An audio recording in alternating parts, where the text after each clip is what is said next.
एक ऐसा नबी जिसने अपने हाथों से एक शेर को मारा, ऐसा नबी जिसने अपने दौर के सबसे पावरफुल इंसान को हराया, ऐसा नबी जिसे अल्लाह ने ऐसी आवाज दी थी कि इसकी आवाज से पहाड़ हिलने लगते। इस नबी का नाम था दाऊद। हजरत मूसा अलैहिस्सलाम की वफात के बाद हजरत योशा बिन नून अलैहिस्सलाम बनी इसराइल के अगले लीडर बने और इन्हें लीड करने लगे और बनी इसराइल के साथ रहने लगे। और यहाँ उन्होंने ताबूत सकीना को भी सेफली रख दिया, जिसमें हजरत मूसा अलैहिस्सलाम की लाठी, 10 कमांडमेंट्स और कुछ चीजें थी। लेकिन फिर हजरत योशा बिन नून की वफात के बाद चीजें बिगड़ने लगी, क्योंकि अब बनी इसराइल का कोई लीडर नहीं था। कबीले आपस में ताकत हासिल करने के लिए लड़ने लगे और बुतों की पूजा करने लगे। हर कबीला अपने मुताबिक जो चाहता वो करता था। इसी वक्त फिलिस्तीन के करीब एक कौम आबाद थी जो समंदरी लोग थे, जो यूनान से आए थे और फिलिस्तीन के करीब आकर रहने लगे। इन लोगों के पास काफी एडवांस हथियार थे, क्योंकि ये लोहे को पिघलाकर इससे तलवारें, ढालें और कई तरह के हथियार बनाना जानते थे। जबकि बनी इसराइल सिर्फ ब्रॉन्ज का यूज करते थे, जो लोहे के मुकाबले में कमजोर था। इन लोगों ने बनी इसराइल से अपनी ये महारत छुपा कर रखी। बनी इसराइल इनके पास आते थे अपने हथियार बनवाने के लिए। इन्हें बनी इसराइल की कमजोरी का पता चल गया और फिर उन्होंने बनी इसराइल के 5 बड़े शहरों पर कब्जा कर लिया, जिसके बाद बनी इसराइल इनके अंडर आ गए। उन्होंने बनी इसराइल पर भारी टैक्सेस लगा दिए और सख्त लॉज लगा दिए, और फिर उन्होंने ताबूत सकीना को भी कब्जे में ले लिया, जिसे बनी इसराइल अपने लिए लकी समझते थे और हर जंग में साथ लेकर जाते थे, जिसकी बरकत से अल्लाह इन्हें फतह नसीब करता था। इन लोगों ने बनी इसराइल के टेम्पल्स भी तोड़ दिए और अपना कल्चर बनी इसराइल को सिखाने लगे, जिससे बनी इसराइल बुत प्रस्ती करने लगे। इस दौरान अल्लाह ने इनकी तरफ कई नबी भेजे, जिन्होंने आकर इन्हें वार्न किया और वापस अल्लाह की तरफ लौटने का कहा। लेकिन बनी इसराइल ने इनकी बात नहीं मानी और कई नबियों को कत्ल तक कर दिया। बनी इसराइल का बहुत बुरा हाल था। वो फिलिस्तीनियों के अंडर जिंदगी गुजार रहे थे और इनसे लड़ने से डरते थे, क्योंकि इनमें एक बहुत पावरफुल इंसान था जिसका खौफ लोगों के दिलों में बैठ चुका था। इस इंसान का नाम था जालूत। इसका कद बहुत लंबा था और इसका जिस्म बहुत बड़ा था। इसका आर्मर धूप में चमकता था और इसकी तलवार का कोई मुकाबला नहीं था। वो अकेला ही कई फौजियों को मार देता था। बनी इसराइल के लिए वो खौफ का दूसरा नाम था। वो कई बार इनसे लड़ चुके थे, लेकिन हर बार इन्हीं की हार होती थी और हजारों लोग मारे जाते थे। इस सब के बाद उन्होंने फाइनली ये मान लिया था कि अब इनका कुछ नहीं हो सकता। वो अपने बच्चों को उस दौर के किस्से सुनाते थे जब हजरत मूसा अलैहिस्सलाम इनमें मौजूद थे और फिलिस्तीन में उनका राज था। वो भी क्या दिन थे जब फिलिस्तीन पर हमारा राज हुआ करता था। इन्हीं बनी इसराइल में एक नेक औरत भी थी जिसका नाम हना था, जिसकी काफी टाइम से कोई औलाद नहीं हो रही थी और इसकी एक ख्वाहिश थी कि अल्लाह इसे एक बेटा दे। एक रात उसने अल्लाह से दुआ की, ऐ अल्लाह मुझे एक बेटा अता कर, मैं इसे पूरी तरह तेरी खिदमत में लगा दूंगी। अल्लाह ने इसकी ये दुआ कबूल कर ली और इसे एक बेटा अता किया। हना ने इस बेटे की परवरिश की और इसे एक टेम्पल में एक प्रीस्ट के पास छोड़ दिया, जहां इसकी तरबियत हुई। वो बचपन से ही इबादत करने लगे और अल्लाह के करीब हो गए। एक रात इस लड़के ने सुना कि कोई इसे शमूएल कहकर पुकार रहा है। इसे लगा शायद ये इसका प्रीस्ट है, लेकिन जब लड़के ने अपने प्रीस्ट से पूछा तो इसने इनकार कर दिया और कहा, मैंने तुम्हें नहीं पुकारा, जाओ वापस जाकर सो जाओ। इसके बाद इसे ये आवाज कई बार दोबारा सुनाई दी और इसने अपने प्रीस्ट को बताया तो वो समझ गया और इसने लड़के से कहा, ये तुम्हारा रब ही है जो तुम्हें इस नाम से पुकारता है। जिसके बाद इसका नाम शमूएल रख दिया गया। फिर एक दिन अल्लाह ने हजरत शमूएल पर पहली वही नाजिल की और उन्हें अपने नबियों में से चुन लिया और एक अजीम मिशन दिया। हजरत शमूएल अलैहिस्सलाम बनी इसराइल के पास आए और इनमें दोबारा हजरत मूसा अलैहिस्सलाम के कानून नाफिज किए, बुत परस्ती को खत्म किया और उन्हें अल्लाह का खौफ दिलाया। इस वक्त बनी इसराइल के तमाम कबीले आपस में डिवाइड हो चुके थे और अकेले फिलिस्तीनियों से लड़ते थे। हजरत शमूएल अलैहिस्सलाम ने इन सब को यूनाइट किया। वो हर शहर गए, इन तक पैगाम पहुंचाया, इन्हें यूनाइट किया, इन्हें मोटिवेट किया और जंग के लिए तैयार किया। इस तरह बनी इसराइल एक बार फिर यूनाइट होने लगे। वो हजरत शमूएल अलैहिस्सलाम के अंडर यूनाइट तो हो रहे थे, लेकिन इनका अभी भी कोई बादशाह नहीं था, क्योंकि उस वक्त दुनिया की हर कौम का एक बादशाह होता था। तो बनी इसराइल ने हजरत शमूएल अलैहिस्सलाम से कहा, आप हमारे लिए एक बादशाह मुकर्रर कर दें जिसके साथ हम अल्लाह की राह में जंग लड़ सकें। हजरत शमूएल अलैहिस्सलाम ये सुनकर गमगीन हो गए, क्योंकि बनी इसराइल को अल्लाह पर नहीं बल्कि बादशाह पर भरोसा था। उन्होंने कहा, तुम लोग फिर भी लड़ने से इनकार कर दोगे। लेकिन उन्होंने जिद की। फिर हजरत शमूएल अलैहिस्सलाम ने दुआ की और अल्लाह ने बनी इसराइल में से एक शख्स को इनका बादशाह चुन लिया, जिसका नाम था तालूत। बनी इसराइल तालूत का नाम सुनकर हैरान हो गए। क्या ये लड़का हमारा बादशाह बनेगा?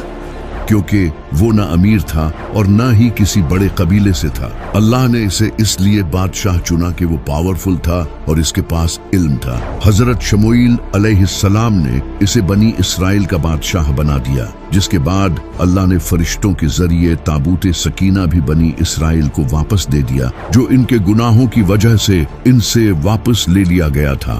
और फिर तालूत बनी इसराइल को एक बड़ी जंग के लिए तैयार करने लगा। दूसरी तरफ जालूत की फौज बहुत बड़ी और स्ट्रॉन्ग थी। उनके पास बनी इसराइल से बेहतर हथियार थे और वो तादाद में भी उनसे ज्यादा थे। तालूत बनी इसराइल को लेकर जंग के लिए रवाना हो गया। नौजवानों, जंग के लिए आगे बढ़ो। वो रेगिस्तान का सफर करते हुए मैदान जंग की तरफ बढ़ रहे थे। इनके कुछ लोगों का हौसला कमजोर था और कुछ डरे हुए थे, लेकिन कुछ ही ऐसे लोग थे जिनको अल्लाह पर पूरा यकीन था। फिक्र मत करो, अल्लाह हमारे साथ है।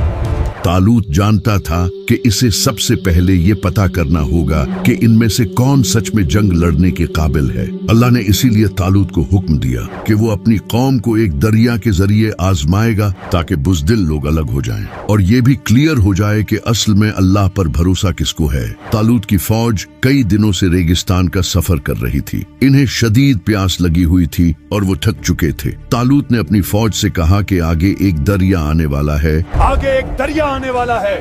जो भी इस दरिया से ज्यादा पानी पिएगा वो हमारे साथ नहीं होगा, और जो सिर्फ एक घूंट पिएगा वो हमारे साथ होगा।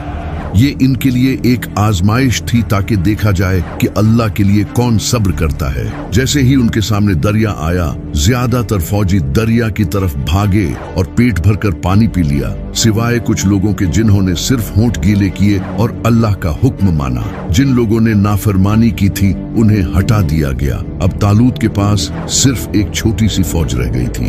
ये इनके लिए एक और बड़ी आजमाइश थी, क्योंकि जालूत की फौज पहले ही इनसे बहुत बड़ी थी और अब इनकी तादाद मजीद कम हो गई थी। इस मंजर को देखकर कुछ लोगों ने कहा, आज हमारे पास जालूत के मुकाबले में कोई बड़ी ताकत नहीं है। लेकिन कुछ ऐसे मोमिन लोग भी थे जिन्हें अल्लाह पर पूरा यकीन था। उन्होंने कहा, अल्लाह की मदद से कई बार एक छोटी फौज ने बड़ी फौज को हराया है। अब क्योंकि बुज़दिल लोग अलग हो चुके थे तो सब मोमिन ही बाकी थे। तालूत इन्हें लेकर मैदान जंग की तरफ रवाना हो गया। जब वो वहां पहुंचे तो उन्होंने जालूत की बड़ी फौज देखी। उनके कद बहुत लंबे थे, उन्होंने भारी आर्मर्स पहन रखे थे और हाथों में मजबूत हथियार थे। उन सब के साथ जालूत भी खड़ा था, जिससे बनी इसराइल सबसे ज्यादा डरते थे। तालूत ने अपनी फौज को ऑर्गेनाइज किया। उसने अपने तेज फौजियों को आगे खड़ा किया, जो तीरंदाज थे और स्लिंग से पत्थर फेंकते थे। इनके पीछे तलवार बाज खड़े किए और सबसे पीछे कमजोर लोगों को खड़ा किया। सबको हुक्म दिया कि वो एक शील्ड बनाएं, ताकि दुश्मन के तीरों से खुद को बचा सके। इसके बाद तालूत ने अपनी फौज को अल्लाह से दुआ करने का कहा। पूरी फौज ने अल्लाह से दुआ की। फिर तालूत ने एक पावरफुल स्पीच की। जवानों, हिम्मत रखो, अल्लाह हमारे साथ है। इस स्पीच से पूरी फौज जोश में आ गई। इसके बाद जालूत मैदान में आया। उसके हाथ में एक बड़ा भाला था और उसने एक खतरनाक आर्मर पहन रखा था। इसे देखकर बनी इसराइल एकदम रुक गए। जालूत ने सामने आकर सबको चैलेंज किया। तुम में कौन है जो मेरा मुकाबला करे? ये सुनकर एक भी फौजी सामने नहीं आया। सब चुपचाप खड़े रहे, यहाँ तक कि बड़े से बड़े बहादुर भी चुप रहे। जालूत ये देखकर हंसने लगा, लेकिन तभी एक जवान लड़का मैदान में आया जिसका नाम था दाऊद। इस लड़के की आंखों में कोई खौफ नहीं था, क्योंकि इसे अल्लाह पर यकीन था। इसने कहा, मैं तुम्हारा मुकाबला करूंगा। तालूत ये देखकर हैरान रह गया और कहा, आप काफी नौजवान हैं और आप एक सिपाही नहीं हैं। लेकिन हजरत दाऊद अलैहिस्सलाम ने कहा, मैंने एक शेर और एक भालू को मारा है। अल्लाह ने मेरी इनके मुकाबले में हिफाजत की है और वो मुझे इससे भी बचाएगा। तालूत ने इस लड़के की आंखों में कुछ देखा और वो मान गया। इसके बाद इसने हजरत दाऊद अलैहिस्सलाम को एक शील्ड और आर्मर दिया। लेकिन हजरत दाऊद अलैहिस्सलाम एक जवान लड़के थे, वो इस भारी आर्मर से इजीली मूव नहीं कर पा रहे थे। उन्होंने वो आर्मर उतार दिया और कहा,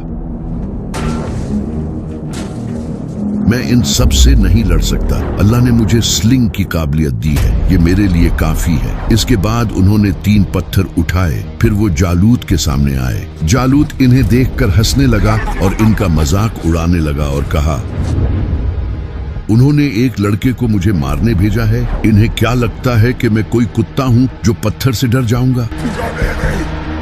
लेकिन हजरत दाऊद अलैहिस्सलाम खामोश रहे और कहा, तुम मेरे पास तलवार के साथ आए हो और मैं तुम्हारे पास अल्लाह की मदद के साथ आया हूँ, जो कि तमाम जहानों का रब है। ये सुनकर जालूत आगे बढ़ने लगा। बनी इसराइल के दिलों की धड़कन तेज होने लगी, लेकिन हजरत दाऊद अलैहिस्सलाम आराम से खड़े रहे। उन्होंने एक पत्थर स्लिंग में डाला और अपनी पूरी ताकत के साथ घुमाकर जालूत की तरफ फेंका। वो पत्थर बिजली की रफ्तार से जालूत की आंखों के दरमियान जाकर लगा।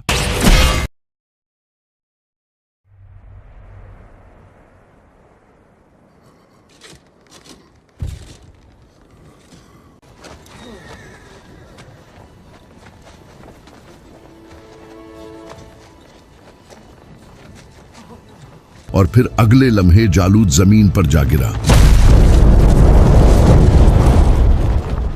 हर तरफ खामोशी फैल गई। लोग ये देखकर हैरान हो गए। जालूत की मौत देखकर फिलिस्तीनी घबरा गए और भागने लगे, जिसके बाद बनी इसराइल ने इन पर हमला कर दिया और फिर बनी इसराइल ये जंग जीत गए। जंग जीतने के बाद तालूत हजरत दाऊद अलैहिस्सलाम की बहादुरी से बहुत खुश हुआ। उन्होंने हजरत दाऊद से कहा, तुम्हारे वालिद कौन हैं?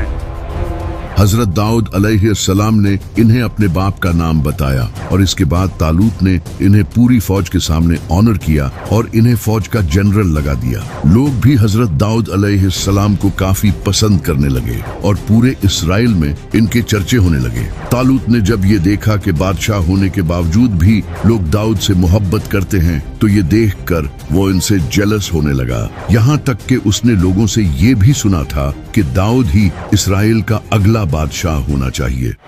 मेरे ख्याल में दाऊद को अगला बादशाह होना चाहिए। इस जेलसी में आकर तालूत ने हजरत दाऊद को शहीद करने का ठान लिया। एक शाम तालूत ने हजरत दाऊद अलैहिस्सलाम पर एक भाले से वार किया, लेकिन हजरत दाऊद अलैहिस्सलाम एग्जैक्ट टाइम पर सामने से हट गए और इनकी जान बच गई। लेकिन उन्होंने तालूत को अपने दिल में मुआफ कर दिया और चले गए। इसके बाद एक दिन तालूत ने कुछ फौजी हजरत दाऊद अलैहिस्सलाम को शहीद करने के लिए भेजे, लेकिन हजरत दाऊद ने स्लिंग से इन सबको हरा दिया और इनकी फिर जान बच गई। तालूत ने यह देखकर डायरेक्टली ऑर्डर्स दिए, दाऊद का सर लाओ। हजरत दाऊद अलैहिस्सलाम को जब ये पता चला तो वो जान गए कि तालूत इनकी जान का दुश्मन बन चुका है। वो चुपचाप रात के अंधेरे में इसराइल छोड़कर चले गए। रात के वक्त सख्त सर्दी में वो रेगिस्तान का सफर कर रहे थे। वो दिन के वक्त आराम करते थे और रात के वक्त सेफली सफर करते थे। वो जंगल, पहाड़, रेगिस्तान से सफर करते गए और यूं वो मुश्किल हालात में जिंदगी गुजारने लगे। कई रात वो बिना कुछ खाए गुजारते थे। अक्सर वो बारिश का पानी पीकर गुजारा करते थे। अल्लाह ने इस तरह इनकी सख्त हालात में रहने की ट्रेनिंग की। फिर एक दिन वो एक गार तक पहुंचे और यहाँ अल्लाह की तरफ से एक मोजज़ा हुआ कि इनकी फैमिली भी इन्हें ढूंढती हुई इस गार तक पहुंच गई। इनके भाई बहन, माँ बाप और कुछ इनके साथी इनके पास आ गए और कहने लगे, हमारा आपके अलावा कोई सरदार नहीं है, अल्लाह ने आपको हमारे लिए चुना है। ये तकरीबन 400 लोग थे जो हजरत दाऊद अलैहिस्सलाम के लिए आए थे। तालूत की जेलसी अब इसके लिए बीमारी बन चुकी थी। इसने हजरत दाऊद अलैहिस्सलाम को ढूंढने के लिए फौज भेजी। जाओ, दाऊद को ढूंढ कर लाओ। और फिर तालूत की फौज हर गार और जंगल में दाऊद अलैहिस्सलाम को ढूंढने लगी। हजरत दाऊद अलैहिस्सलाम अपने साथी और फैमिली के साथ एक शहर पहुंचे जो कि फिलिस्तीनियों का शहर था। वहां के एक प्रीस्ट ने इन्हें खाना और इनकी सेफ्टी के लिए तलवार दी, लेकिन एक जासूस ने तालूत को हजरत दाऊद अलैहिस्सलाम की खबर दे दी। हजरत दाऊद अलैहिस्सलाम ये शहर छोड़ गए और आगे बढ़ने लगे, लेकिन पीछे से तालूत ने इन प्रीस्ट को अपने पास बुलाया और इन्हें कत्ल कर दिया क्योंकि उन्होंने हजरत दाऊद अलैहिस्सलाम की मदद की थी। तालूत ने इनके पूरे शहर को तबाह कर दिया, बच्चों, औरतों और जानवरों तक को नहीं छोड़ा। जब हजरत दाऊद अलैहिस्सलाम को इसका पता चला तो वो रोने लगे, मेरी वजह से उनकी मौत हुई है, उन्होंने मेरी मदद की, वो नहीं जानते थे कि उनके साथ ये सब होगा।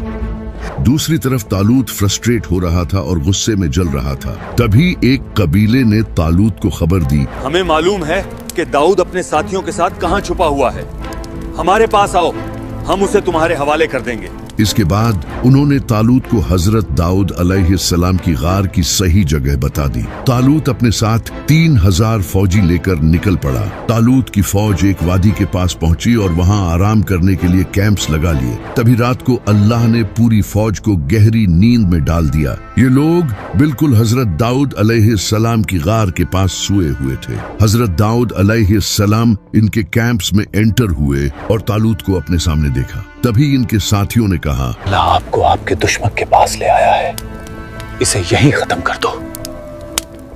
लेकिन हजरत दाऊद अलैहिस्सलाम ने कहा, मैं कैसे इस इंसान को मार सकता हूँ जिसे अल्लाह ने बादशाह बनाया हो? मैं इस बादशाह पर कभी हाथ नहीं उठाऊंगा। उन्होंने तालूत का भाला अपने साथ लिया और कैंप से निकल गए। इसके बाद वो पहाड़ पर चढ़े और ऊंची आवाज में तालूत को कहा, ऐ बादशाह, तुम अपने साथी को क्यों मारना चाहते हो? देखो, तुम्हारा भाला मेरे पास है, अगर मैं चाहता तो तुम्हें मार सकता था। तालूत ये सुनकर रोने लगा। इसने हजरत दाऊद अलैहिस्सलाम से कहा, तुम मुझसे ज्यादा नेक हो, मैंने तुम पर जुल्म किया।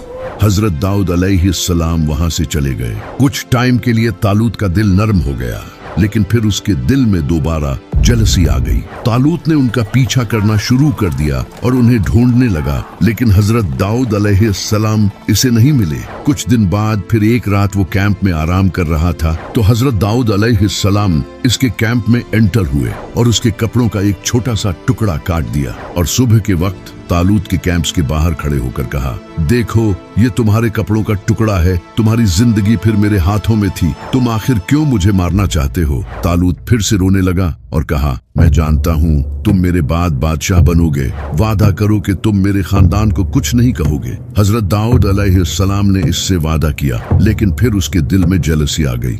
हजरत दाऊद अलैहिस्सलाम जान गए थे कि अगर वो इस्राइल में रहे तो तालूत उन्हें शहीद कर देगा। तो हजरत दाऊद अलैहिस्सलाम अपने साथियों के साथ फिलिस्तीन चले गए। वही लोग जिन्हें उनकी वजह से हार हुई थी। इनके बादशाह का नाम आकेश था। इसने हजरत दाऊद अलैहिस्सलाम की इज्जत की। उन्होंने वहां इन्हें रहने की जगह दी क्योंकि तालूत हजरत दाऊद अलैहिस्सलाम का दुश्मन था और वो आकेश का भी दुश्मन था। और दूसरा ये कि हजरत दाऊद अलैहिस्सलाम एक कमाल के फाइटर थे जिन्होंने इनके सबसे पावरफुल फौजी जालूत को हराया था। इस वजह से उन्होंने हजरत दाऊद अलैहिस्सलाम को रहने की जगह दी और ये हजरत दाऊद अलैहिस्सलाम के लिए सबसे सेफ जगह थी जहां तालूत भी इन्हें मारने नहीं आ सकता था क्योंकि फिलिस्तीनी इनके दुश्मन थे। हजरत दाऊद अलैहिस्सलाम अपने साथियों के साथ यहाँ रहने लगे। इस वक्त तक फिलिस्तीन के लोग काफी पावरफुल हो चुके थे क्योंकि तालूत से हारे हुए इन्हें काफी टाइम हो चुका था। अब हमें तालूत के खिलाफ लड़ना चाहिए। फिलिस्तीनियों ने एक बड़ी फौज तैयार करना शुरू कर दी। तालूत को जब इसका पता चला तो उसने दाऊद अलैहिस्सलाम की जान का पीछा छोड़ दिया और अपनी फौज तैयार करना शुरू कर दिया। लेकिन उस वक्त तक अल्लाह की मदद इससे हट चुकी थी, इसकी जेलसी की वजह से, और ये इसके लोग भी जानते थे। तालूत अपने ख्वाब में अल्लाह की तरफ से हुक्म का इंतजार करता था, लेकिन अल्लाह की तरफ से इसे कोई जवाब नहीं मिला। वहीं दूसरी तरफ दाऊद अलैहिस्सलाम फिलिस्तीनियों के साथ रह रहे थे। इन्हें बादशाह आकेश ने कहा, आप इस जंग में मेरे खास सिपाही होंगे। लेकिन आकेश के साथियों ने कहा, डेविड भी हमें जंग में धोखा दे सकता है, क्योंकि आखिर वो भी बनी इसराइल में से है। तो आकेश ने हजरत दाऊद अलैहिस्सलाम को वहां से भेज दिया। फिर तालूत और फिलिस्तीनियों के दरमियान जंग हुई। फिलिस्तीनियों ने इस जंग में बनी इसराइल को हरा दिया। इस जंग में तालूत के जिस्म में तीर लगे और वो जख्मी हो गया। तालूत ने अपने फौजी से कहा, मुझे मार दो। अगर फिलिस्तीनियों ने मुझे पकड़ लिया तो वो मुझ पर बहुत जुल्म करेंगे। लेकिन इसके फौजी ने ऐसा नहीं किया, तो तालूत ने अपनी तलवार पर गिरकर खुद की ही जान ले ली। इसके बाद फिलिस्तीनियों ने इसराइल पर कब्जा कर लिया और तालूत के सर को काटकर अपने शहर में लटका दिया। अब फिर से बनी इसराइल का कोई लीडर नहीं था। हजरत दाऊद तक जब ये खबर पहुंची कि तालूत मर चुका है और इसराइल हार गया है, हजरत दाऊद अलैहिस्सलाम ये सुनते ही जमीन पर गिरे और चीख चीख कर रोने लगे। जिस इंसान ने हजरत दाऊद अलैहिस्सलाम को खबर दी थी, उसने ये भी कहा, मैंने खुद तालूत को मारा।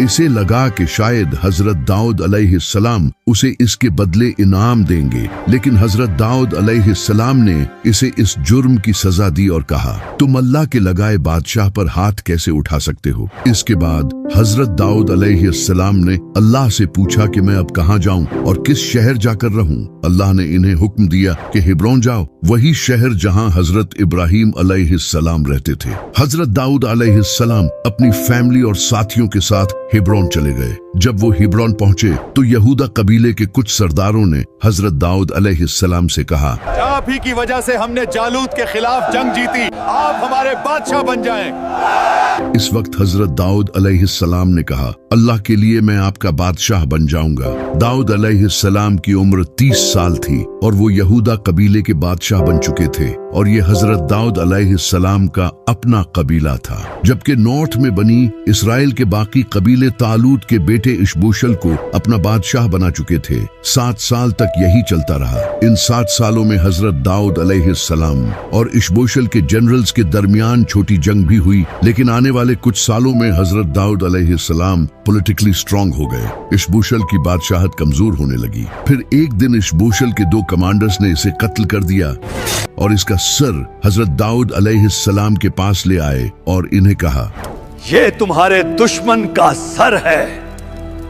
इन्हें लगता था कि हजरत दाऊद अलैहिस्सलाम इन्हें इनाम देंगे, लेकिन उन्होंने इन्हें इस जुर्म की सजा दी। अब तालूत की नस्ल भी खत्म हो चुकी थी और बनी इसराइल के बाकी कबीलों का भी कोई लीडर नहीं था। तो बनी इसराइल के बाकी कबीलों के बड़े लोग सफर करके हजरत दाऊद अलैहिस्सलाम के पास आए और इन्हें कहा, आप हमारे भी बादशाह बन जाएं। हजरत दाऊद अलैहिस्सलाम ने सबको नमाज के लिए जमा किया और जमात करवाई और फिर सबके सामने बादशाहत को कबूल किया। जिसके बाद सारे कबाइल के लोगों ने कहा, दाऊद हमारा बादशाह है जिसे अल्लाह ने चुना है। अब बनी इसराइल का एक ही बादशाह था, इनकी एक ही फौज थी, जिसकी वजह से हजरत दाऊद अलैहिस्सलाम का एम्पायर स्ट्रांग होने लगा। जब हजरत दाऊद अलैहिस्सलाम बादशाह बने तो फिलिस्तीनी अलर्ट हो गए, क्योंकि हजरत दाऊद अलैहिस्सलाम ने ही इनके जालूत को हराया था। तो उन्होंने हजरत दाऊद अलैहिस्सलाम पर पहले हमला करने का प्लान बनाया। हजरत दाऊद अलैहिस्सलाम को जब इसका पता चला तो उन्होंने अपने सामने ताबूते सकीना को रखकर दुआ की और अल्लाह से पूछा कि क्या मुझे इनसे लड़ना चाहिए। अल्लाह ने इन्हें लड़ने का कहा। फिलिस्तीनी अपनी फौज लेकर यरूशलेम की तरफ बढ़ने लगे और फिर उनका यरूशलेम के साउथ में सामना हुआ और इस जंग में फिलिस्तीनी बड़ी तादाद में मारे गए और भाग गए। लेकिन फिलिस्तीनियों ने दोबारा फौज तैयार करना शुरू कर दी। हजरत दाऊद अलैहिस्सलाम ने फिर अल्लाह से दुआ की तो अल्लाह ने इन्हें कहा, तब तक हमला मत करना जब तक तुम दरख्तों के ऊपर से आवाज न सुन लो। हजरत दाऊद अलैहिस्सलाम अपनी फौज को रेडी करके खड़े हो गए और तभी उन्होंने दरख्तों के पीछे से आवाज सुनी जैसे कोई बड़ी फौज इनकी तरफ आ रही है।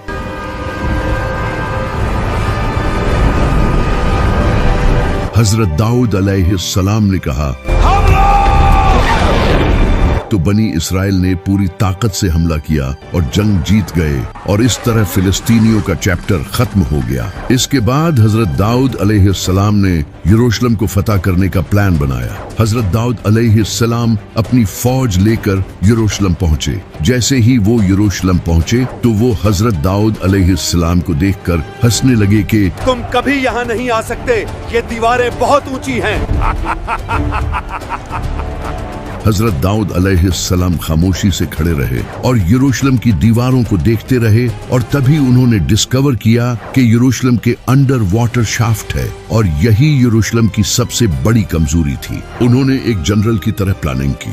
उन्होंने अपने फौजी से कहा, जो भी इस शाफ्ट के जरिए अंदर जाकर दरवाजा खोलेगा वही चीफ कमांडर बनेगा। इसके बाद कई फौजी सामने आए। फिर रात के वक्त एक टीम शाफ्ट के जरिए अंदर गई और दरवाजे खोल दिए। इसके बाद हजरत दाऊद अलैहिस्सलाम अपनी फौज के साथ अंदर गए और यरूशलेम फतह कर लिया। यरूशलेम फतह करने के बाद उन्होंने इसे अपना कैपिटल बना लिया, वही शहर जो कभी हजरत इब्राहिम, इसहाक, याकूब और बाकी नबियों की जमीन हुआ करता था, और वो ताबूते सकीना को भी यहाँ ले आए। हजरत दाऊद अलैहिस्सलाम यरूशलेम में रहने लगे और यहीं उन पर ज़बूर नाजिल हुई। जब भी वो ज़बूर की तलावत करते तो परिंदे उनके आसपास आकर बैठ जाते थे, यहाँ तक के पहाड़ हिलने लगते और जानवर खामोशी से उनकी तलावत सुनते थे। अल्लाह ने उनको कमाल की आवाज दी। उनके हाथ में लोहा मिट्टी की तरह नरम हो जाया करता था, जिससे वो हथियार बनाया करते थे। वो हर दूसरे दिन रोजा रखते थे और रात देर तक इबादत करते थे।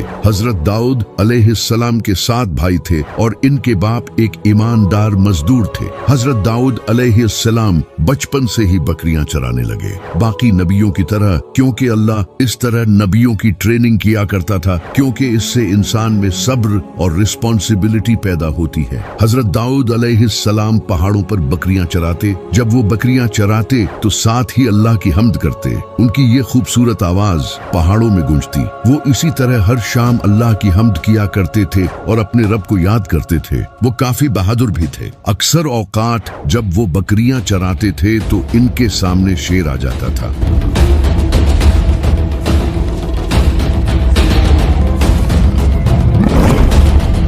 लेकिन वो भागने की बजाय शेर का मुकाबला करते थे। एक दिन वो अपनी बकरियां चरा रहे थे कि तभी उन्होंने दरख्त के पीछे से शेर की धाड़ सुनी। तभी वो शेर अचानक सामने आया और एक बकरी को घसीटकर अपने साथ ले गया। हजरत दाऊद अलैहिस्सलाम ने भागते हुए शेर को पीछे से पकड़ लिया और अपनी लाठी से इस पर वार किया और इससे बहादुरी से लड़े और अपने हाथों से इसे मार दिया।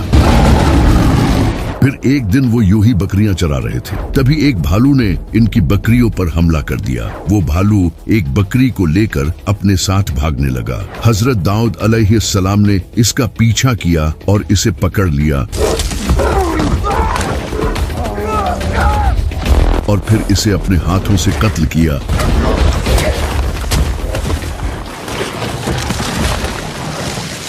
और यूं हजरत दाऊद अलैहिस्सलाम में बहादुरी पैदा हुई। हजरत दाऊद अलैहिस्सलाम ने बड़ी ही ईमानदारी के साथ हुकूमत की। फिर एक दिन वो एक कमरे में अल्लाह की इबादत कर रहे थे कि तभी एक फरिश्ता कमरे में एंटर हुआ और उसने हजरत दाऊद अलैहिस्सलाम को इनकी मौत की खबर दी। और तभी हजरत दाऊद अलैहिस्सलाम ने अपनी जान दे दी। लेकिन इनकी मौत के बाद अब उनके बेटे ने उनकी हुकूमत संभाली, जिसे अल्लाह ने ऐसी सल्तनत दी जो आज तक किसी को नहीं दी गई। इस नबी का नाम था सुलेमान।